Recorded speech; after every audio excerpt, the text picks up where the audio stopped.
მოგესალმებით, მეგობრებო, ძალიან კარგად ჩანს ასტროლოგიურ კომბინაციებში ადამიანის ძირითადი მოთხოვნილებები რა არის და დაკმაყოფილებული არის თუ არა ეს მოთხოვნილებები, ამის ანალიზი შეგვიძლია როგორც ფსიქოლოგიურად დავინახოთ, ისე ცხოვრებისეული მოვლენებით დავინახოთ.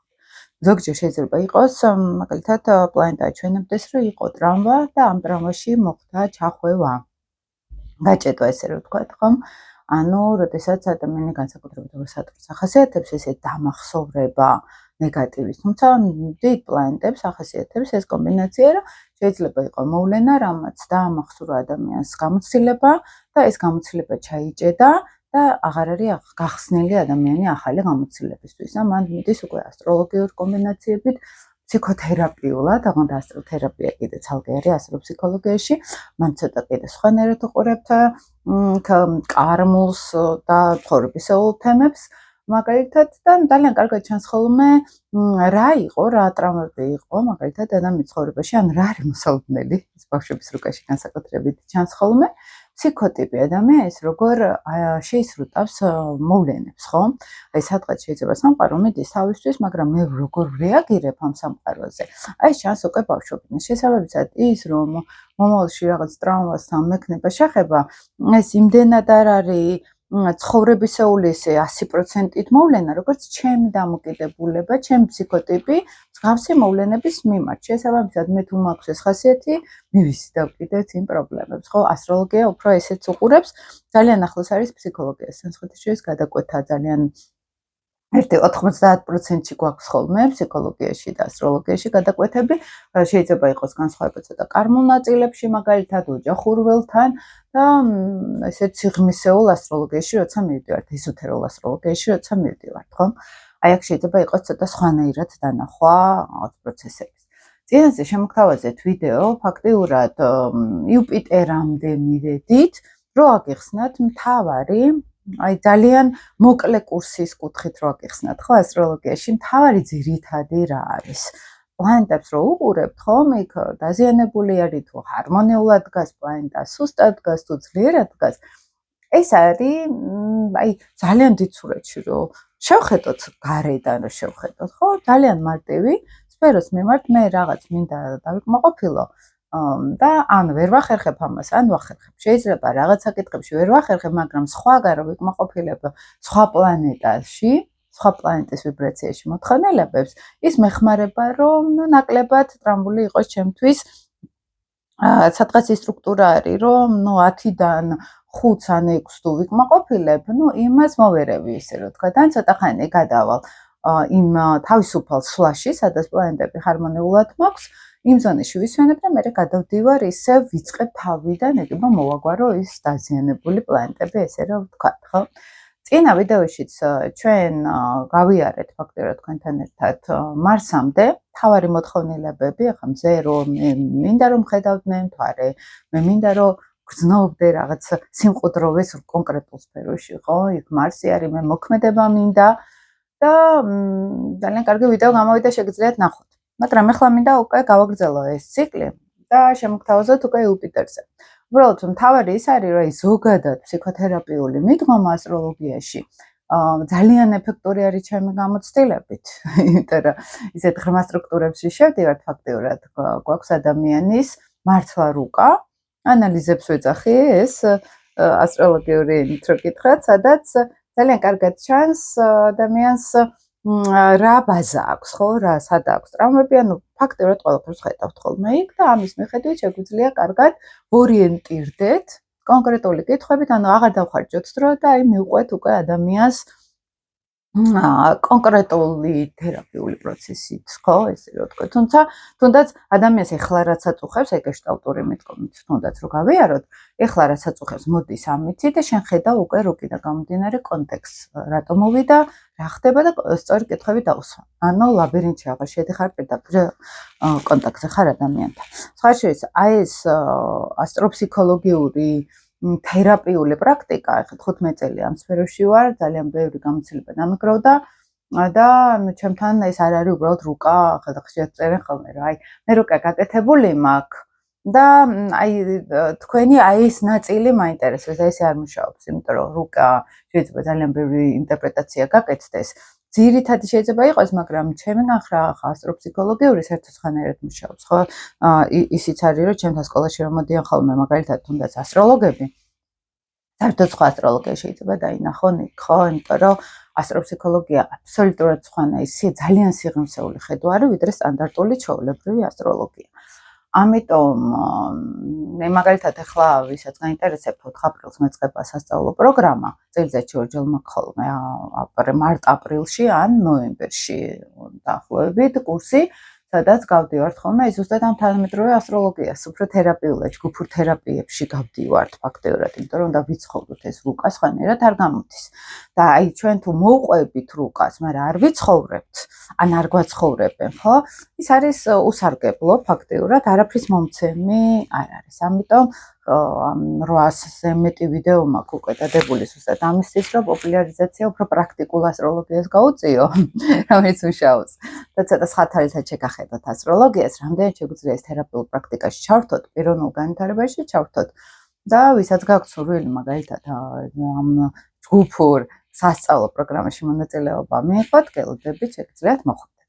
ვისაც არა გაქვთ ამისი თქვა მინტერესი, მაგრამ გაინტერესებთ ცოტა ისე ზედაპირულად, შეგიძლიათ უამრავი ვიდეო ნახოთ ჩემი, რომელიც არა მარტო ასტროლოგიურია, ეზოთერულია, ფსიქოლოგიური არის, ხალხი წავს ხოლმე სტუმრად სხვადასხვა საინტერესო ადამიანები და ძალიან სიღრმისეული ინფორმაციებია ჩემი აზრით ამ არხზე. ეხლა რა მინდა იუპიტერზე რომ გადავიდეთ, ცოტა გამიგზავნა შესავალი. იუპიტერზე რომ გადავიდეთ. რა არის მოთხოვნილებებში? იუპიტერს როცა ვეხებით, აი უყურებ მაგალითად იუპიტერის ენერგიას ადამიანის რუკაში და იუპიტერი აჩვენებს ძალიან ბევრი სფერო არის, ახლა ამას უკვე ესეთ სასწავლო პროგრამაში მაგალითად ძალიან სიღრმისეულად ვაყალიბებ, მაგრამ თავარი რა შეიძლება იყოს? აი პირველადი რაც მოგვდის თავში, ეს არის რამდენად მე იღბლიანი ვარ, რამდენად მე ოპტიმისტი ვარ ცხოვრებაში. აი ყველაფერს რო თავი დავანებოთ იქ შეგიძლიათ ნახოთ, რომ უცხოეთი არის, სწავლა არის, რაღაც კანონები არის, ცხოვრებისეული ფილოსოფიური ხედვები არის. ამ სიღრმეში ბევრი ვერც მიდის ხოლმე, ახლა მე რასაც ვაკვირდები, ხო, ის რაღაც ფილოსოფიური ღირებულებათა სისტემა, ზოგჯერ შეიძლება ვერც მიხვდეს ადამიანი, რაზე არის ლაპარაკი, მაგრამ როგორც კი ყოველდღიურობაში იუპიტერს სადაც გრძნობთ, ვახსენებთ ოპტიმიზმი, რომ მე მინდა ვიყო რეალიზებული, მე მინდა ვიყო სიუხვესაც მართავს იუპიტერი, სიმდიდრეს, მაგალითად საზოგადოებაში, რომ იღბლიანი ადამიანი ვარ, ან მდიდარი ვარ, ან სულით მდიდარი ვარ, ან მატერიალურად. ან კეთილდღეობაში ვარ, მაგალითად ვიღაცისთვის ახლა იუპიტერი თუ მერწყულშია, მისთვის სიმდიდრე შეიძლება იყოს მეგობრები, იუპიტერის ასწორისთვის შეიძლება იყოს პარტნიორები, ყველას ისე ძვირფასი. იუპიტერი კუროსთვის შეიძლება იყოს კომფორტი, ხო, ესეთი, ან აი ღირებულებათა სისტემა, ხო, ძვირფასი. აი ამის მიხედვით ხედავთ ხოლმე, მე სად მინდა სიუხვე, სად მინდა იყოს კეთილდღეობა ჩემ ცხოვრებაში, ხო, იქნება მატერიალური თუ აი ფასეულობითი. და რამდენად არის ჩემში ოპტიმიზმი, რამდენად არის ჩემში იღბლის შეგრძნება, რომ მე სამყარო მიფარავს, მე სამყარო მიცავს, ჩემზე იღბალი ზრუნავს, აი ეს თემები არის იუპიტერის ზონაში. რამდენადაც გვაქვს ნეგატიურ ასპექტებში, ხო, ეს ნიშნავს, რომ მე სადღაც აი ან შორიდან უყურებ ამ იღბალს, მაგალითად იღბლიან ხალხს უყურებ, სავსე ადამიანებს და მე იქ ვერ მივდივარ. ან თუ სატურნი არის, შრომა მჭირდება ამისთვის ძალიან ბევრი, თუ ურანი არის, აი პასუხისგებლობის აღება არ მინდა იქ რომ მივიდე, ან სტაბილურობა არ არის ჩემ ცხოვრებაში, რომ იქამდე მივიდე, ხო? ან ვიღაცა სხვა მომცემს, მაგალითად ქალების შემთხვევაში იუპიტერი ეს არის კარგი მეუღლე, რომელმაც მინდა მომიტანოს ის იღბალი, ის კეთილდღეობა, რაც მე მჭირდება, ხო? შესაბამისად, ნეგატიური იუპიტერის შემთხვევაში იღბალი შეიძლება იყოს ახლა მზესთან თუ არის ნეგატიური ასპექტი, იმაზე მეტი მოლოდინი, ვიდრე რეალურად მე ამისთვის ნაბიჯები გადავდგა. შეიძლება მეტი მოლოდინი მამაკაცებში, ვიდრე ის მამაკაცი აქ არის. ან ადამიანისთვის, ახლა კაცი თუ არის, მაგალითად, აქაც შეიძლება იყოს ჩემს შემთხვევაში მეტი მოლოდინი იყოს, რომ ან მე მეტი შემიძლია და ექსი არ აღმოჩნდეს, ან იღბალზე მეტად ვიყო დამოკიდებული, ვიდრე სინამდვილეში არის, ხო? ესე იგი იუპიტერი ჩვენთან აჩვენებს აი ამ ყველაფერს. დაკვადრატებული, დაზიანებული იუპიტერი, რაც ამბობენ ხოლმე, ეს არის წყვეტა კარიერაში პერიოდულად, ან რყევები, ან კონფლიქტები, ან ბრძოლა მარს იუპიტერი, ხო, სადღაც დიდი ღირებულებებისთვის გავარდებით, სადღაც ხმალა მოყებული და შეიძლება ეს არც იყოს დაფასებული. ამიტომ დააკვირდით, იუპიტერის ენერგიას პლუსი, მინუსი ისა აქვს, როგორც წინა ვიდეოში შემოგთავაზეთ, რომ მე მაქვს უკვე განცდა, რომ მე უნდა მოვიპოვო ეს იყვალი, მე უნდა ვიბრძოლო ამისთვის და ან შეიძლება მე ძალიან ბევრი ენერგია ვხარჯო იმაში, რომ მეგონეს, რომ აი ისე მოვა ეს ყველაფერი. მაგალითად, შეიძლება ვიღაცებს გადავყვეზეთ, ვიღაცებს აი ხელოვნურად შევქმნა კეთილდღეობის განცდა, ან მე ძალიან ბევრი ემოცია დავხარჯო, ძალიან ბევრი გავცე, მაგალითად, ხო? აი თუნდაც ჩემს შემთხვევაში მეორე სახლში მყავს იუპიტერი და შეიძლება აი ცოდნის თემაში აი გულუხვად გავცემ და შეიძლება ჩემი იუპიტერი მეუბნება, რომ ეგება და ცოტა დაფიქრდე რესურსების ხარჯვაზე, მაგალითად, ხო? აი ძალიან პრაქტიკული კუთხით რო გითხრათ, აი ჩემი იუპიტერზე მე კონკრეტულად შემიძლია ესეც ვიფიქრო, თუმცა მაინც ღირებულებათა ნაწილში არის, რომ გონია რომ სწორს აკეთებ, მაგრამ ყოველ შემთხვევაში აი პირდაპირ მნიშვნელობით ცოდნა საზოგადოებაში ან გავცემ, ზოგი არის მაგალითად ვიღაცებს ეხმარება, ზოგი არის აი ცოდნის მიღებაში, აი ან ინსტიტუტს უფინანსებენ, მაგალითად ან მოგზაურობას უფინანსებენ. ანუ აი ესეთი იუპიტერი ეს არის ხელგაშლილი ადამიანი, რომელსაც თუ არის ნეგატიურ ასპექტებში უნდა დაფიქრდეს, რამდენად ეს სწორი არის. აი ეს არის მთავარი თემა. ან აქვს ადამიანს განცდა, რომ აი სატურნის შემთხვევაში თუ მოდის, რომ მეტი არის პესიმიზმი, იმიტომ რომ აი რაღაც ძალიან გულს თუ გაახსნის ადამიანი, იქ მოხდება სატურნის ჩართვა მერე, ხო? აი პოზიტივს მოყვება ნეგატივი. აი ამ ნეგატივის პროცესშიც თუ შეინარჩუნებს იუპიტერიანულ ენერგიას ადამიანი, მანდ უკვე მუშავდება იუპიტერი სერიოზულად. მოდი უფრო ესე ვთქვათ, სატურნის შეზღუდვები იხსნება. თავარი არის ჩვენი განწყობა მაინც და აი ამ იუპიტერის ჩართვაში მნიშვნელოვანი არის ეს განწყობა შევინარჩუნოთ, თქო მოქმედებაც მივაყოლოთ თან. ანუ უბრალოდ მე თუ ოპტიმისტურად რომ ყველაფერი დაალაგდება, ან არაფერს არ ვაკეთებ, ეს არის დაზიანებული იუპიტერი. აი რა გაითვალისწინებთ იქ ნიშანი, სახლი, ეს ყველაფერი ეს არის ჩაშლა, მაგრამ ერთ არ გავიგეთ სტრუქტურა პლანეტის. დაგვიჭირდება უკვე იქ შიგნით სიღრმეში შევიდეთ, ხო, ეს არის მნიშვნელოვანი. შემდეგ მოდის უკვე სატურნის ენერგია, იუპიტერი და აი სატურნი არის ბოლო ზღვარი ფაქტიურად და იუპიტერი და სატურნი სოციალური პლანეტები არის. ანუ მე სადღაც უკვე შეხება ძალიან მჭიდროდ რომ აქ საზოგადოებასთან, ამიტომ ამბობთ იუპიტერზე კარიერის მანიშნებელი არის ერთ-ერთი, მე საზოგადოებაში როგორ უნდა გავიდე, იმიტომ რომ აი ზუსტად ის ცოდნა, ღირებულებათა სისტემას ყველაფერი გადის უკვე საზოგადოებასთან ურთიერთობაში. და იუპიტერი და სატურნი ეს უკვე სოციალური პლანეტები არის. სატურნისთვის არის მნიშვნელოვანი უკვე იმიჯი, კარმის პლანეტას ვეძახით, ძალიან ბევრი ვიდეო მაქვს სატურნზე, იმიტომ რომ ერთ-ერთი ყველაზე მნიშვნელოვანი სატურნი არის, ნებისმიერი სირცხვილი, ნებისმიერი შიშები, ნევროზები, სხვათა შორის ადიქციები, ყველაფერი მოდის სატურნის დესტრუქციიდან, რომელსაც ლილიტი რთავს მე ავტომატურად, ანუ სატურნი ირთვა ლილიტი, ჩავნთვარე, ხო, ეს ჭრთილი ჩვენი, ხო? და ყველანაირი პრობლემებიც, მაგრამ ყველანაირი მიღწევებიც მოდის სატურნით. ხო? ანუ პოზიტივი, აი ხა ბოდიში იუპიტერზე დამავიწყო, მისი პოზიტივი, აი სრულად დატრინული, ჰარმონიული იუპიტერის მინუსი რა არის, ხო? ამ დროს პლუსი არის, ვითომ რომ კარიერაში ხანგრძლივად არიან. მინუსი ის არის, რომ ცოტა ზარმაცდება ადამიანი, ცოტა იღბალი მოსდის ზედმეტად და თვითონ არის შეჩეული, რომ იღბლიანი ვარ სადღაც. და მართლა აქ რაღაც შემთხვევაში იღბალი ცოტა აზარმაცებს ადამიანს ის კარმული კუთხით რო ვთქვათ, ანუ ყველაფერს აქვს თავის პლუსი და მინუსი. სატურნის შემთხვევაში ნეგატიურ სატურნს მოაქვს გადამეტებული ეგო, სხვებზე, ახლა ყველაზე ისეთ ძაფრად გამოვლენის ყველას არა აქვს რა თქმა უნდა, მაგრამ ძაფრად გამოვლენის რომ მე ყველაზე მაღლა ვდგავარ. და თქვენ ქვევით ხართ. ეს არის, აი, თუნდაც სატურნიანელები ხშირად რო არიან, რომ ყველას ჭკუას ასწავლიან, ხა თქვენ ბავშვები ხართ, მე უფრო მესმის და დამიჯერეთ, ხო? კარმულ ასტროლოგიაში ვამბობთ ეს ეგო თემა არის.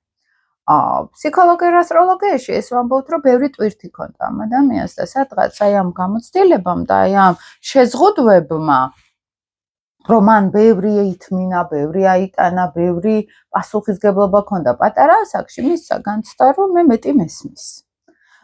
და პრაქტიკულ ცხოვრებაში სატურნი არის რამდენად ჩვენ რეალობასთან გვაქვს კონტაქტი. აი ნახეთ ახლა თუ არის იუპიტერიანული ენერგია ზესთან იქ ან თვარესთან, რომ ადამიანს გონია რომ აი უბრალოდ აი ბავშვურ ეგ მდგომარეობაში ტოვებს ხო იუპიტერი ადამიანს, რომ აი ეყვალიანი ვარ რა და გამომივა. სატურნი აქ უკვე ამოწმებს, რომ რამდენად ჩვენ რეალობასთან გაქვს კონტაქტი, იმიტომ რომ რეალობა არის ცივი, შრალი და საკმაოდ ძნელი არის გადარჩენა ამ ცხოვრებაში. აი სუფთა ცხოველურ ინსტინქტებზე რომ გადავიდეთ, მაგალითად აი გამოქვაბულის ადამიანზე რომ გადავიდეთ, სადაც გადარჩენისთვის ბრძოლა არის საჭირო, ეს ჩვენთან სატურნული ენერგია არის. და აი სატურნის პერიოდებში განსაკუთრებით ეს სატურნი ძალიან კარგად ირთვება. პასუხისგებლობის განცდა. აი ეროვნულ დონეზეც არის ხოლმე ეს ერები, რომელიც ახლა ბავშვის ეკო მდგომარეობაში არიან ზოგჯერ მაგალითად და პასუხისგებლობა არ აქვთ გაცნობიერებული, ეს ჩვენთან სატურნის ენერგია არის. გადაჭარბებული სატურნი, ანუ დაზიანებული სატურნი, დაკვადრატებული, კარგ ვარიანტში ნიშნავს გადამეტებული პასუხისგებლობები, გადამეტებული ტვირთები, რომელიც მე უკვე ჯანმრთელობას ნელ-ნელა აზიანებს, შეზღუდვები, ცოტა კომუნიზმშიც ვამბობთ ხოლმე. კომუნიზმი იმ კუთხით, რომ ეს არის ფსიქოლოგიაში როგორც შინაგანი მშობელი, რომელიც ყველას აკრიტიკებს და აკრიტიკებს ჩვენ თავს პირველ რიგში, ხო? ეს არ შეიძლება დავისჯები, მე შინია, აი მაგალითად ზოგს აგრესიის გამოხატვის ეშინია, მარსი სატურნი რო ავიღოთ, იმიტომ რომ არ დავისაჯო, ან საკუთარ თავს ზემდუში თვითონ დასჯის, ხო? ან მე შინია ცუდად მოვიქცე, იმიტომ რომ დავისჯები, ანუ ეს არის შინაგანი მშობელი, რომელიც ბავშვობის პერიოდში აი მკაცრი მშობლის რანგში გამოდიოდა. ან პირიქით იყო ქაოსი, პირიქით იყო უდისციპლინობა და აქ სატურნს სადღაც ეშინია კიდეს პასუხისგებლობების აღება, იმიტომ რომ გარემო თუ იყო უპასუხისგებლო, არაცნობიერ დონეზე მე პასუხისგებლობებით ტვირთი ავიკიდე. ანუ ფაქტეურად სატურნის მთავარი სქილები, ესე რომ ვთქვათ, ხო, დაუმუშავებელი სატურნი გადადის ავტომატურად ლილითის ენერგიაში და ეს შეიძლება ძალიან ბევრი პრობლემის მომტანი გახდეს. თუ იუპიტერი ფანგველობასთან მიდის, სატურნი პირიქით აი ბოლომდე ასუსტებს საკუთარ თავს აკრძალვებში. და მე ჭირდება ხოლმე ცოტა მოშვება, ცოტა რელაქსი, რომ ამ სატურნის წინახს გაუძლოს ადამიანი. პლუს ვარიანტში ეს რა არის? ადამიანი, რომელიც ძალიან კარგად გამოირჩევა გადარჩენის ინსტინქტით, ძალიან კარგად გრძნობს მატერიის ენერგიას და მატერია აქ იგულისხმება მეგობრებო, როცა აი მე რო ამას ვაკეთებ, ამას რა შედეგები მოყვება. აი ეს ადამიანი რო ამებს აკეთებს, რა შედეგები მოყვება. ანუ პრაქტიკული არის ძალიან ადამიანი, ძალიან მიზანმიმართულად მუშაობს, მაგალითად აი ცხოვრებას გეგმავს სადღაც აი პირდაპირ აქ დალაგებული ამ წელს ამას ვაკეთებ, იმ წელს იმას ვაკეთებ, ანუ მოთმინება დროსა და სივრცეში ორიენტირებს ძალიან კარგად. ჰარმონიული სატურნის მინუსი რა არის? ცხოვრება როგორც წესები. და სიამოვნება ნაკლებად არის აქ, ხო? ამიტომ საერთოდ ვამბობთ ხოლმე, კარგი არის ძლიერი სატურნი ერთი რაღაცა ისეთი ასპექტით, მარსთან ტრინით მაგალითად, ხო? ვენერასთანაც მაინც არ გვყვარს, იმიტომ რომ ეს არის მაინც ვალდებულებები, ეს არის რომ მე რა მევალება ამას ვაკეთებ და ბედნიერებას არ მანიჭებს, მაგრამ ხა არც მიჭირს რომ ეს გავაკეთო, თუმცა ნუ ვიცი რომ ეს გასაკეთებელი მაქვს, ხო?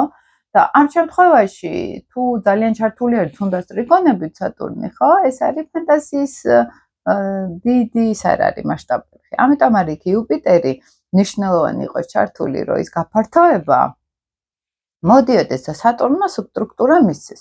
თუ იუპიტერი დაზიანებული არის და სატურნიც დაზიანებული არის, აქ უკვე პრობლემა არის სერიოზული, ხო? აქ არის სადღაც ფლანგველობა, სადღაც მოლოდინები, ოღონდ სატურნის ზონაში ჩვენ რაღაცების გაკეთება არ გვინდა. და რეალობასთან ვერ მოვდივართ კონტაქტზე. ზოგადად ეს არის ხო.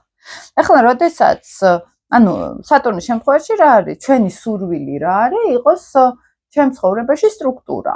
იყოს ჩემ ცხოვრებაში, მე მქონდეს რაღაც სადღაც პასუხისმგებლობის გრძნობები და აი ზუსტად სატურნი აჩვენებს, მაქვს თუ არა ეს პასუხისმგებლობის გრძნობა. ვითხოვ თუ არა, რომ სხვებმა გამიკეთონ ჩემი გასაკეთებელი. მაგალითად, ხო? ან ჩემი გასაკეთებელი რო არ გავაკეთო, ვითომ სხვებს უკეთებ რაღაცეებს, როგორც ამრიდებლობა, ხო, სადღაც ჩემი პასუხისმგებლობის. სატურნის ზონაში მე მაქვს სურვილი ვიყო ავტორიტეტი, დაზიანებული სატურნის შემთხვევაში ვერ ვაღწევ ამ ავტორიტეტს, ხო, ჩემი კუთხით. ბევრი შეზღუდვები არის, ბევრი წარუმატებლობები არის, ხო, რა სიტყვის სატურნი ჩემგან ვერ გავიგე. აი ეს არის ხოლმე მთავარი აქცენტები, როცა პლანეტებთან გვინდა ჯერ მთავარი დიდ სურათში შევხედოთ, ხო, რა ენერგია არის.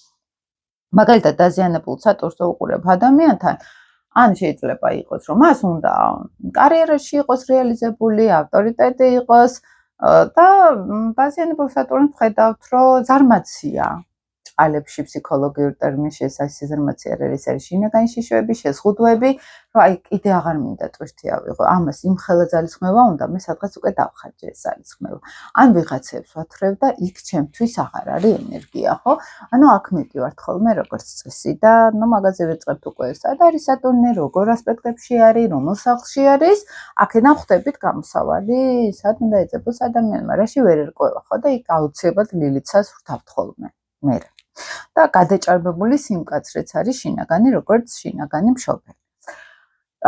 ურანი არის ჩვენთან აბსოლუტურად სხვა ენერგია, ეს არის თავისუფლების მოთხოვნილება ადამიანში, არის თუ არა თავისუფლების ტენდენციები მის ფსიქიკაში, რაც უფრო ჩართული არის ურანი, მით უფრო ადამიანი არის არასტაბილური შინაგანად, ჩფოთვიანი, მომავლის ფიქრებში და მომავალზე ორიენტირებული.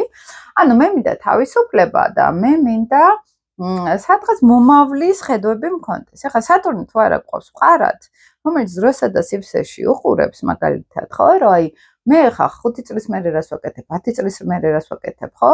აი აქ ურანს გაუჭირდება, ურანი თუ არის ხა ძალიან გაფრენილი, სატურნის სტრუქტურა სადღაც ვერ მისცემს ურანს თავისუფლებას, ან მისცემს ქაოსს, რომ მე სულ მომავალში ვარ და დღეს ვერ ვჯდები, რომ რაღაცა დავიწყო.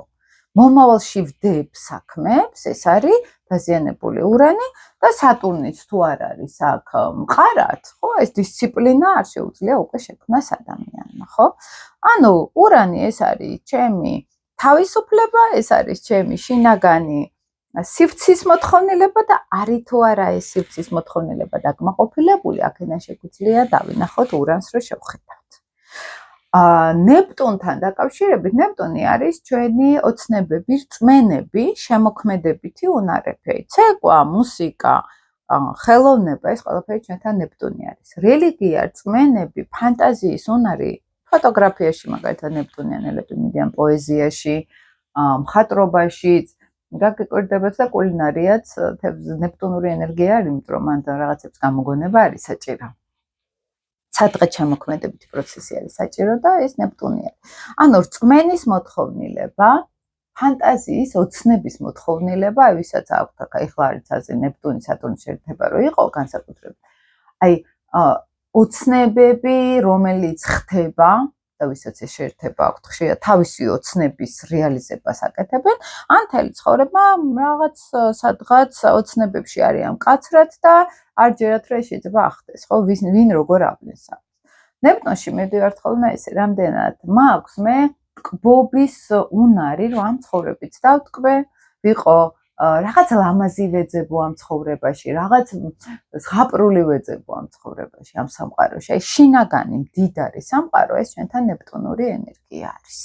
ხო, აი თუ ახლა ნეპტუნი არ არის რეალიზებული და არ არის აქტიური ხოლმე, ამ ადამიანს ნაკლებად აქვს აი ეს ნეპტუნური რაღაც ოცნების სამყარო, ლამაზი სამყარო ნაკლებად აქვს და თუ გვაქვს ხოლმე ჩართული, აი მკაცებს აქვთ ხოლმე ნეპტუნი თუ აქვს პირად პლანეტებთან ჩართული, ეს არის რომ მე ვეძებ სილამაზეს გარე სამყაროში, მე ვეძებ ზღაპარს სადღაც, ხო? და დაზიანებული ნეპტუნი ეს რა არის, რომ მე ზღაპარში ვცხოვრობ, მე მგონია, ან მე გავბივარ რეალობისგან და გავბივარ სადღაც ბურუსში. სადღაც მისტიურ სამყაროში, რომელიც რეალობას ძალიან წყვიტავს. ჰარმონიული ნეპტუნით ჩვენ ვერ წყვდებით რეალობას, ჩვენ ვალამაზებთ რეალობას და დაზიანებული ნეპტუნით ჩვენ წყვდებით რეალობას და სადღაც აი ფარფატა სამყაროში ვცხოვრობთ და გვაკლია პრაქტიკულობა, გვაკლია პრაგმატულობა და ამ სამყაროს დაგრაუნდებას რო ვიცახით, აი ეს გვაკლია ხოლმე ამ ნეპტუნით, ხო? და ეს არის ძალიან მნიშვნელოვანი. პლუტონი აბსოლუტურად სხვა ენერგია არის. პლუტონი ეს არის მე სად მაქვს ძალაუფლების მოთხოვნილება, სად მაქვს სიღრმის მოთხოვნილება, სად მაქვს ტრანსფორმაციის ენერგეტიკული ველი და სად მაქვს შინაგანი აი გავლენის ენერგია, ხო? აი ფარული გავლენები მაგალითად, რომელიც შეიძლება ან ვერ ხვდები ჰარმონიული თუ მაქვს პლუტონი. მაგალითად, ხა თუ მესამე სახლში არის, ხა მე მესამე სახლში პლუტონი და ჩემთვის ყველაზე საინტერესო არის ხოლმე დაფარული ინფორმაციის მოძიება, მაგალითად, ხო? ეს პლუტონი თან ყველა პლანეტას ნალამის ჩართულია ჩემთან პლუტონი და აი სიღრმისეული ინფორმაციები პირდაპირ ჩემ რუკაშიც ჩანს, ხო? რა ეს არის პლუტონი ეძებს ამოთხრის მიწიდან რაღაც ძალიან ღრმა ენერგიას, ხო? ანუ თუნდაც აი ჰიპნოთერაპიაზე რო გელაპარაკებით, ხოლმე წინა ინკარნაციების თემებზე რო გელაპარაკებით, პლუტონური ენერგია არის სადღაც ძალიან სიღრმიდან ინფორმაცია ამოვიღოთ, ხო? ღრმა ენერგია არის პლუტონი, ჰარმონიულ ასპექტში ქმნის ძლიერ ვიბრაციას, ოღონდ მსუბუქად, არ ვაწვევით გარემოს, არ ვაწვევით საკუთარ თავს. ნეგატიური ასპექტები ეს ნიშნავს, რომ შეიძლება ვაწვევოდეთ ჩვენ თავს. გვქონდეს ბევრი კომპლექსები, შიშები, აკვიატებები, ხო? დაუმუშავებელი პლუტონი ეს არის სხვების ენერგეტიკულ ველში, მაგალითად, იმიტომ რომ მასების ენერგია არის პლუტონი და ან მასები ზემოქმედებენ ჩემზე, ან სამყარო მაგალითად, ხო, რომ მე არ ვენდობი სამყაროს, იმიტომ რომ შეიძლება იქ რაღაცა მძიმე იყოს ეს პლუტონური აკვიატებები, ან პირიქით მე ზემოქმედებ გარემოზე. ამიტომ ამბობ, რომ აი პლუტონიანელები ხშირად ან მასებზე ახდენენ ზემოქმედებას, აი თუ არის ბოსი, გავლენიანი ფიგურა, ბანკის მართველი შეიძლება იყოს, ან პოლიტიკოსი შეიძლება იყოს, ან რაღაც ისეთ ძლიერი ზემოქმედების უნარი რო ქონდეს მასებზე, ყოველთვის პლუტონი არის აქ საჭირო. ამის გარშე ნაკლებად, ახლა ნეპტუნიანელი მთელი თავის ნეპტუნი ჩართული პირველ პლანეტებზე ნაკლებად შეიძლება ეს ძალაუფლების ან მოთხოვნილება ქონდეს, ან ენერგეტიკული ველი ქონდეს, ხო? ის შეიძლება გახდეს ძალიან კარგი მისტიკოსი, ფსიქოთერაპევტი, რელიგიური ტიპაჟი, ხელოვანი, მუსიკოსი, მაგრამ პლუტონი თუ გვაქვს აქტიური, აქ უკვე გავლენებში მივდივართ, სიღრმეებში მივდივართ, სიღრმისეული ტრანსფორმაცია გვაინტერესებს, ენერგეტიკულ პრაქტიკებში ვართ, ახლა მე როგორც კი ასტროლოგიაში დავიწყე მაგალითად აქტიურად ესეთი კონსულტაციები, მე ეგრევე დამაინტერესა უკვე ენერგეტიკული პრაქტიკები, ფსიქოთერაპიაში, ღრმა კარმულ სტრუქტურებზე გასვლა, ეს პლუტონიანური თემა არის, ხო? ვინც არის მაგალითად სატურნიანელი, ასტროლოგია იქნება თუ ფსიქოლოგია, მოდი შევქმნათ სტრუქტურა. მოდი ბიჰევიორისტულად ვიმუშაოთ მაგალითად, ხო? ქცევა, პრაქტიკულად გავწეროთ თემა, ახლა მეც მაქვს სატურნი აქტიური და მეც მეყვარს ეს თემა, სტრუქტურის გარშე არ გამოდის არაფერი, მაგრამ პლუტონი წავა ენერგეტიკულ პრაქტიკებში. ის წავა, მოდი აბა ახლა გადავატრანსფორმიროთ ყველაზე მძიმე ენერგია. აი ამაში მედის პლუტონიანელი, ხო? და პლუტონი როგორც კი არის აქტიური, მე ვიცი, რომ ეს ადამიანი ენერგეტიკულად ძლიერი არის. ზოგჯერ შეიძლება დესტრუქციულადაც, მაგალითად, ხო, აი მძაფრი შეგრძნებები აინტერესებდეს, იზიდავდეს, მძაფრ შეგრძნებებში იკვებებოდეს და ზოგჯერ შეიძლება ესეთი ადამიანი ტოქსიკური იყოს სერიოზულად. ან ეხლა როცა მარსთან ვლაპარაკობთ პლუტონს სიტყვაზე, ეს ნეგატიურ ასპექტში შეიძლება იყოს ადამიანი, რომელიც აი ვარჯიშობს ისტერიულად სიტყვაზე და კიდევ ანუ არ იღლება, ხო? აი ეს დრაივი too much ენერგია, ესე რომ ვთქვათ, რომელიც ახლა აუცილებელი არ ზუსტად მანდ რჩადოს ეს ენერგია, მაგრამ მე ბრძოლი ფსიქოტიპი არის აქ, ხო? ან ზოგჯერ აგრესიაში ავლენენ ამას, ზოგჯერ არადიპლომატიურობაში ავლენენ, რატო პლუტონი არ არის დიპლომატიური ენერგია, ის აწვება სხვებს, ხო? და მასში ხა ჰარმონიული პლუტონი, ეს პირიქით ეს არის დიპლომატიური ენერგია, ეს არის დაგელოდები, როცა საჭირო არის, მაშინ შევცვალოთ. და დესტრუქციული პლუტონი უბრალოდ გაწევები, რომ გაგანადგურო, ან მე ჩემ თავს ვაწევები, რომ გავანადგურო. ამის ტრანსფორმაცია, ამის გაცნობიერება ძალიან მნიშვნელოვანი არის ხოლმე და ამ ენერგიის სწორად გამოყენება, იმიტომ რომ პლუტონი არ არის სახუმარო პლანეტა ჩვენთან.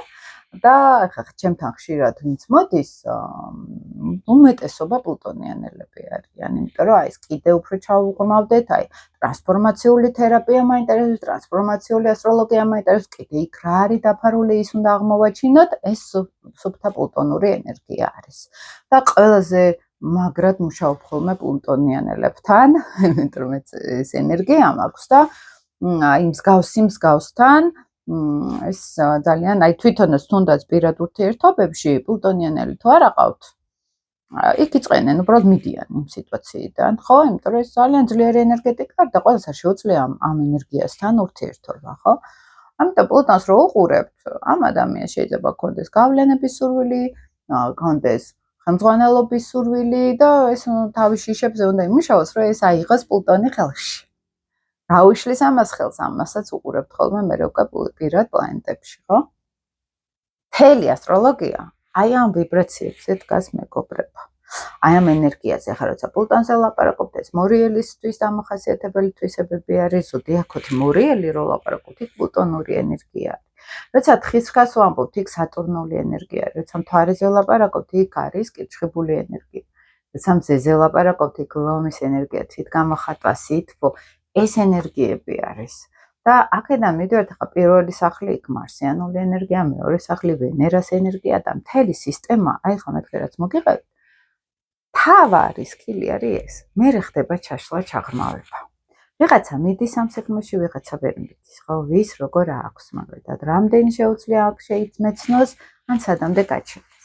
მაგრამ თავარი არის ეს ენერგია. და ძალიან დიდხანს ტრიალებენ ხოლმე წრეზე, სანამ მიხვდებიან ხოლმე და ამიტომ ჩაგიწერეთ ეს ვიდეოები, ეს რომ უფრო დაუახლოვდეთ თერაპიულად ამ ენერგიას, უფრო გააცნობიეროთ, იმიტომ რომ ძალიან მნიშვნელოვანი არის ასტროლოგია სწორად გვესმოდეს ამ პოპულისტური არა სწორი იქნება თუ არა პრაქტიკული ასტროლოგიიდან ცოტა ხმაშრებში პლუტონიანურ ასტროლოგიაში გადავიდეთ ხო სადღაც. და ეს ვიდეო ჩემი აზრით დაგეხმარებოდათ, კიდევ უფრო ჩაუყრმავდეთ იმ ასტროლოგიის შემოჭიც მე ვარ, რომელსაც მე ვიკვლევდი და რეალურად ეს მუშაობს, რომ მაქვს ხოლმე ერთი სეანსი მაგალითად ადამიანთან და აი მოდიან ერთი წლის მერე და აი ესე რო ყოფენ რა ეტაპებს, რომ აი ის ხორება სადღაც წავიდა და ახალიდან დავიწყე, ხო, იმიტომ რომ იმხელა გაცნობიერებები იყო, იმიტომ რომ ისე შევდივართ ამ რუკაში, რომ ეს არის მართლა თერაპიული და ეს არის ტრანსფორმაციული ასტროლოგია და არა უბრალოდ ახლა გავიგო როგორი რუკა მაქვს და მე ну აი ცნობის ვაყარება დავიკმაყოფილო ხო გაცილებით დიდი ენერგია არის ასტროლოგიაში გაცილებით დიდი ცოდნა და მე მგონია რომ ამ ასტროლოგიასაც გარკვეულწილად ვავრცელებ თქვენს დახმარებით და თუ გინდათ ლაიქეთ ხოლმე ეს ვიდეოები კომენტარებით დაწერეთ გაზიარეთ და ამით ნამდვილად დამეხმარებით და მე არა პრინციპში ხალხსაც დაეხმარებით რომ გავრცელოთ ეს სიღრმისეული ასტროლოგია მე მგონი საინტერესო არის უფრო ამ კუთხითაც შეხედა. წარმატებას გისურვებთ მეგობრებო და ველოდები ხოლმე თქვენ კომენტარებს. რამდენად მოგეწონათ ეს ვიდეო თუნდაც ხო დროებით აბა